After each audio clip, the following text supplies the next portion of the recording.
इस वक्त की बड़ी खबर, बीजेपी प्रदेश कार्यालय में चुनाव बाद मंथन और सीटवार मंथन का दौर चल रहा है। टोंक, सवाई माधोपुर, झुंझुनू, बाड़मेर, अजमेर, नागौर, चूरू का पूरा मंथन। मुख्यमंत्री भजनलाल शर्मा, भाजपा प्रदेश अध्यक्ष सीपी जोशी, वी सतीश, विनय सहस्त्रबुद्धे, साथ ही विजय राहटकर समेत अन्य लोग इस मंथन में उपस्थित। तो जिस तरीके से लोकसभा चुनाव में राजस्थान में हैट्रिक का दावा किया जा रहा था बीजेपी की ओर से, कहीं ना कहीं थोड़ी सी कमी रह गई है, और वो क्यों रही, इसी को लेकर अब ये मंथन हो रहा है।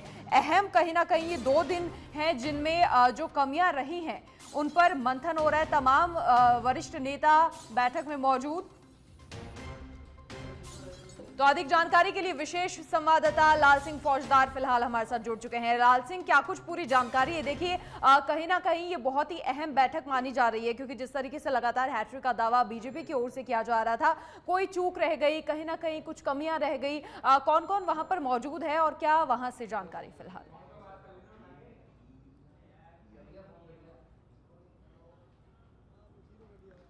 तो लगातार जानकारी आपसे साझा करेंगे, लेकिन आपको बता दें कि जिस तरीके से प्रदेश सरकार शुरू से ही मुस्तैद रही है और प्रदेश हित में कई सारे फैसले लिए गए हैं मुख्यमंत्री भजनलाल शर्मा की ओर से, और ऐसे में लोकसभा चुनाव में जब पार्टी के तमाम वरिष्ठ नेता भी जयपुर पधारे और उस दौरान कहा गया कि बीजेपी इस बार फिर से हैट्रिक कहीं ना कहीं लगाएगी, और ऐसे में जहां कमियां रही हैं उन कमियों को लेकर अब ये बैठक बहुत ज़रूरी कहीं ना कहीं है, क्योंकि आगे की रणनीति, आगे की कार्यप्रणाली किस तरीके से रहने वाली है। तो बैठक में तमाम पार्टी के जो वरिष्ठ नेता हैं, प्रदेश बीजेपी के जो वरिष्ठ नेता हैं वो मौजूद हैं, जिनमें मुख्यमंत्री भजनलाल शर्मा, बीजेपी प्रदेश अध्यक्ष सीपी जोशी हैं, साथ ही विनय सहस्त्रबुद्धे हैं, विजय राहटकर समेत अन्य लोग भी इस मंथन में उपस्थित हैं, और इसके बारे में लगातार जानकारी भी आपको देंगे। लेकिन पहले बता दें कि बीजेपी प्रदेश कार्यालय में चुनाव के बाद अब ये मंथन हो रहा है, और ये कहीं ना कहीं बहुत ज़रूरी है। इससे पहले आपको बता दें कि मुख्यमंत्री भजनलाल शर्मा की ओर से लगातार जनहित में फैसले लिए गए। एक फैसला अभी आया कि महिलाओं का 3rd ग्रेड शिक्षक भर्ती में आरक्षण जो है उसे 50% कर दिया गया है। इसके अलावा अब 10 जुलाई को बजट पेश होना है, और उससे पहले ये अहम बैठक हो रही है, जिसमें तमाम प्रदेश बीजेपी के वरिष्ठ नेता उपस्थित हैं। लोकसभा चुनाव 2024 में राजस्थान ने बीजेपी को कहीं ना कहीं निराश भी किया है। 14 सीटों पर ही बीजेपी सिमट कर रह गई। तो ऐसे में सीटवार मंथन चल रहा है। तो विशेष संवाददाता लाल सिंह फौजदार फिलहाल बने हुए हैं। लाल सिंह, क्या कुछ पूरी जानकारी, मीटिंग में कौन कौन मौजूद है, और ये मीटिंग किस तरीके से बड़ी अहम मानी जा रही है, क्योंकि आगामी दिनों में प्रदेश का बजट भी पेश होना है?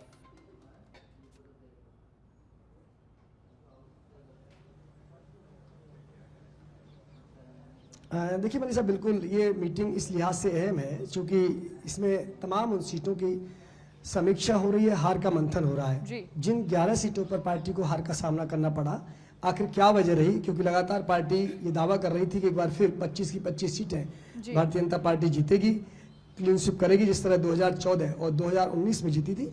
इन 11 सीटों पर ये मंथन का दौर चल रहा है। आज 6 सीटों पर दौर चला है, कल 5 सीटों पर भी मंथन होगा। चुनाव से जुड़े हुए तमाम जो पदाधिकारी उनको बुलाया गया है, तमाम प्रभारी हैं उनको बुलाया गया है, लोकसभा चुनाव से जुड़ी हुई जिम्मेदारी को निभाने वाले तमाम कार्यकर्ता और पदाधिकारी मौजूद हैं। एक एक सीट को लेकर चिंतन हो रहा है कि आखिर क्या वजह रही।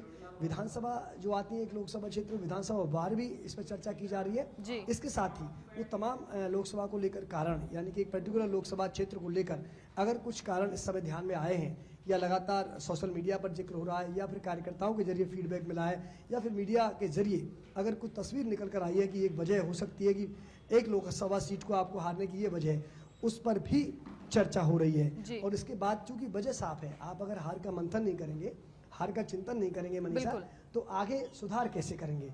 क्या वजह रही? क्या कार्यकर्ता पूरे मन के साथ नहीं जुड़ा? क्या विपक्ष ने जो नैरेटिव सेट हुआ उसको आप तोड़ नहीं पाए?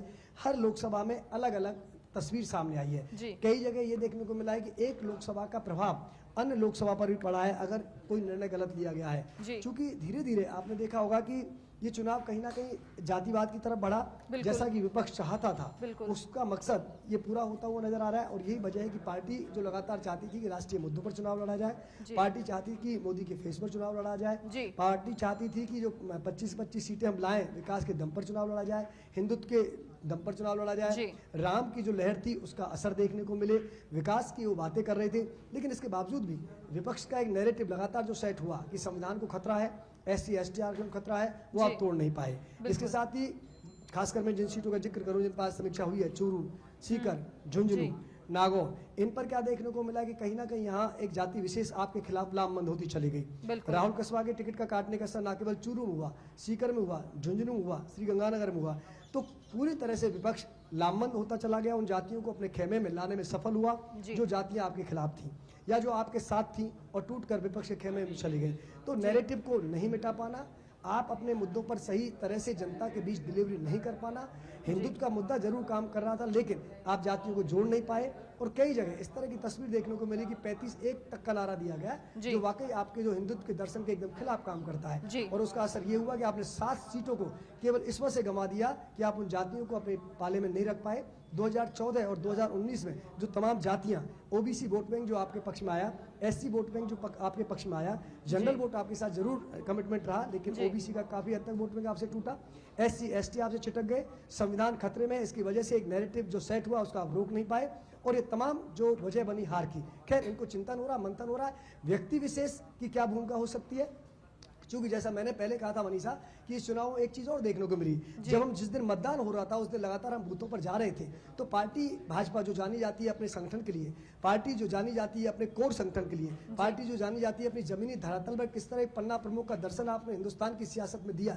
इसके लिए बूथ मैनेजमेंट के दम पर आप कैसे चुनाव जीत सकते हैं इसके लिए जानी जाती है। देखने को ये मिला कि पन्ना प्रमुख आपके मिले नहीं, देखने को ये मिला कि बूथ अध्यक्ष आपका उस समय मौजूद नहीं था, यानी कि पार्टी अपने वोटर्स को बाहर निकालने के लिए जो रणनीति बनाती है उसमें कहीं ना कहीं सफल होती हुई नहीं नजर आई। इसके साथ ही एक लगातार एक नैरेटिव देखने को मिला होगा मनीषा की संघ का पूरा सहयोग नहीं मिल रहा है।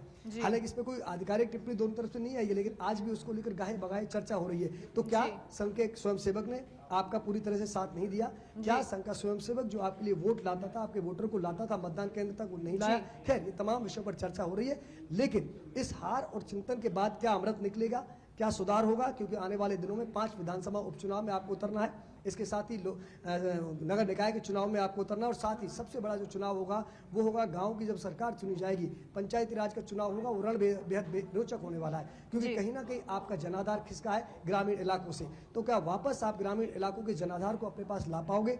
इसलिए लिहाज से चिंतन बहुत महत्वपूर्ण है। हाँ, ये देखने वाली बात होगी मनीषा कि क्या कारण निकल कर आते हैं, क्या एक कॉमन फैक्टर का असर रहा, क्या लोकसभा वार अलग अलग कारण इसके लिए प्रभावी रहे, क्या व्यक्ति विशेष का कोई रुख इसके लिए असर दिखा पाया, क्या विपक्ष का नैरेटिव जो सेट हुआ उसको आप तोड़ नहीं पाए, ये एक बड़ी वजह रही। ऐसे तमाम जो कारण है वो सामने आएंगे, आधिकारिक बाइट अंदर होगी, उसके बाद और साफ हो जाएगा कि इस बैठक के बाद क्या निकल कर सामने आएगा। अच्छा लाल सिंह, सियासी गलियारों में कई सारी चर्चाएं फिलहाल हो रही हैं, किरोड़ी लाल मीणा भी समीक्षा बैठक में नहीं पहुंचे ऐसी जानकारी मिल रही है और उनको लेकर कई सारे कयास लगाए जा रहे हैं। आचार संहिता के बाद से ही उन्होंने जो सरकारी काम हो गए या फिर सरकारी दफ्तर दूरी बना ली है, क्या कुछ पूरी जानकारी क्या चल रहा है?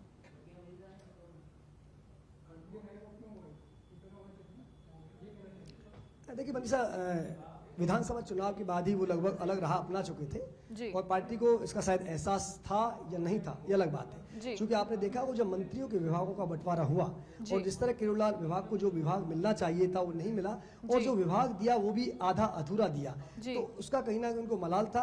और सबसे बड़ा नुकसान जो हुआ क्योंकि जब वो अपने क्षेत्र में जाते थे, अपने इलाके में जाते थे, तो वहाँ उनका जो समर्थक था वो लगातार ये सवाल खड़े करता था कि आपके दम पर इन तमाम इलाकों में जो पूरा ERCP का इलाका था, चाहे धौलपुर है, कलौली है, दौसा है, टोंक है, कोटा है, बारा है, या काफ़ी हद तक एक जो वोट बैंक रहा उसका असर था किरोड़ीलाल मीणा का, इसमें कोई दोहराय नहीं है। तो वो समर्थक बार बार उनसे सवाल खड़े करते थे, सर क्या केवल इसके लिए आपने ये काम किया पार्टी के लिए, आपके लिए पार्टी ने दिया क्या है? तो वो भी कई बार मायूसी से जवाब देते थे, बचाव में अपने जवाब सवाल करते थे क्योंकि कहते थे कि नहीं ऊपर से पूरा मुझ पर आशीर्वाद है। लेकिन कहीं ना कहीं ये उनको चुभता रहा और धीरे धीरे स्थिति ये बन गई कि उन्होंने ठीक चुनाव के दरमियान भी ये दावा किया कि अगर दौसा सीट नहीं जीतेंगे तो वो मंत्री पद से इस्तीफा दे देंगे। इसके बाद उनका एक बयान और आता है कि जो 7 सीटों की जिम्मेदारी मुझे दी गई और उनमें से अगर मैं एक भी हार जाऊंगा तो इस्तीफा दे दूंगा। खैर परिणाम बहुत अच्छा नहीं रहा जी। सकारात्मक परिणाम सामने नहीं आए। उन्होंने इसके बाद एक टिप्पणी और की गई कि आपको जानूँ रघुपत जो एक कहा था प्राण जा पर वचन नहीं जाए, ये भी सदा चलाई, इस तरह का उन्होंने कोड किया था।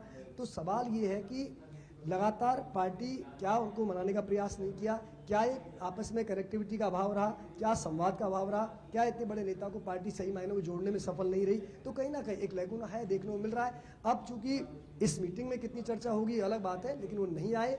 इससे एक और सियासी गलियारों में चर्चा हो रही कि समीक्षा मीटिंग में केवलाल मीणा नहीं आए। तो साफ है उनकी नाराजगी वैसे भी साफ दिख रही है। सरकारी दफ्तरों में जाना उन्होंने बंद कर दिया है, गाड़ी का उपयोग नहीं कर रहे हैं, तो वो जग जाहिर है। अब इसमें पार्टी क्या कदम उठाती है वो देखने वाली बात होगी। क्योंकि मनीषा कल जब हम सीपी जोशी से बात कर रहे थे, उन्होंने कहा था कि एक बार मीडिया पर ही काउंटर करते हुए कहा कि आप उनके पीछे क्यों पड़े, वो पार्टी के बड़े नेता उनसे बात करेंगे। तो संवाद की राह निकलती हुई नजर आ रही है, लेकिन कब तक निकलेगी, क्या रास्ता निकलेगा, क्योंकि आपको आने वाले दिनों में ये मुद्दा सॉर्ट आउट तो करना ही पड़ेगा। बिल्कुल।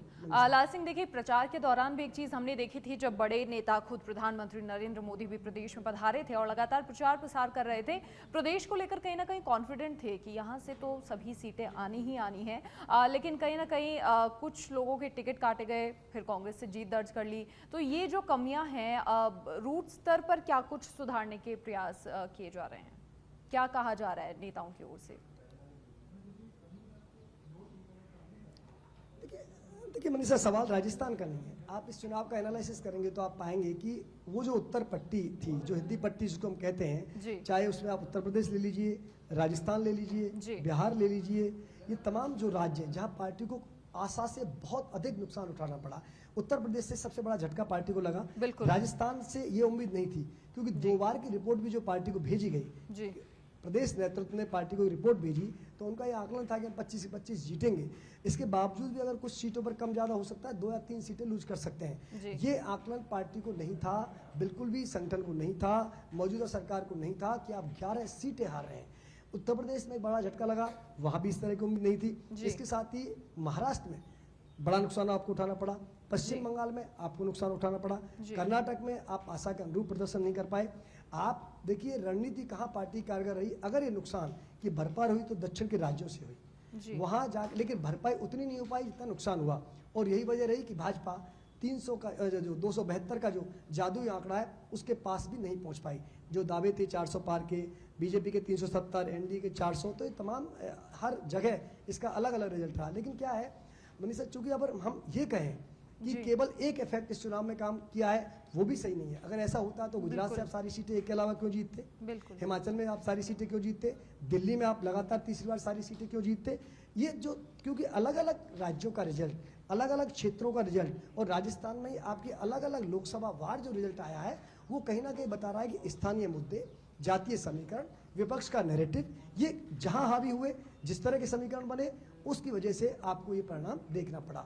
शायद एनडीए इस बात का अंदाजा नहीं लगा पाया, उनको भरोसा था कि जो सरकार की नीतियां, उन पर एक बार फिर बहुमत आएगा, जो एक लहर चल रही है हिंदुत्व की, राम की, उसके बाद मतदाता उधर आएगा। लेकिन शायद विपक्ष का जो नैरेटिव है वो इनके इन मुद्दों पर हावी रहा, और ये परिणाम सबसे जहां उम्मीद थी, यानी कि उत्तर प्रदेश से सबसे अधिक उम्मीदें थी, राजस्थान में एक बार फिर 25 सीटें उम्मीद कर रहे थे, ज्यादा 2 या 3 सीटें आप लूज करने की बात कर रहे थे, बार बार आकलन के बाद भी ये रिपोर्ट आप भेज रहे थे।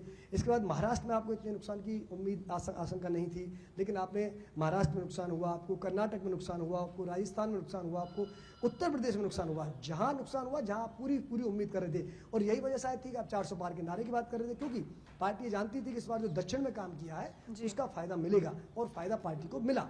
और यही वजह है कि आप करीब करीब बहुमत के पास पहुंचे, क्योंकि दक्षिण ने पहली बार आपको साथ दिए। आप देखिए केरल, जहां आज तक के सियासी इतिहास में एक भी बार भारतीय जनता पार्टी कभी जीत नहीं पाई, वहां कमल खिला। उड़ीसा, ऐसे जो राज्य जो कहीं ना कहीं कमल के लिए बिल्कुल दरवाजे बनते, भारतीय जनता पार्टी वह बहुत अच्छा प्रदर्शन नहीं कर पा रही थी। इन लोकसभा चुनावों में दक्षिण में आपने आशा से अधिक प्रदर्शन किया, लेकिन आपको बेहद निराश किया हिंदी पट्टी ने, और उसका रिजल्ट है जो हम देख रहे हैं।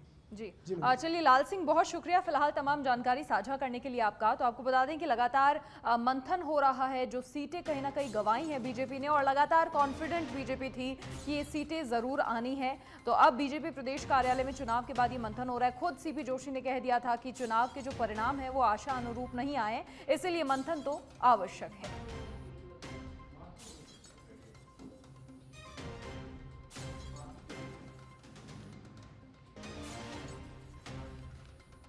लगातार जानकारी आपसे साझा कर रहे हैं हमारे सहयोगी भी वहां से जुड़े विशेष संवाददाता, उन्होंने भी तमाम जानकारियां साझा की। फिलहाल तमाम प्रदेश बीजेपी के वरिष्ठ नेता मीटिंग में मौजूद।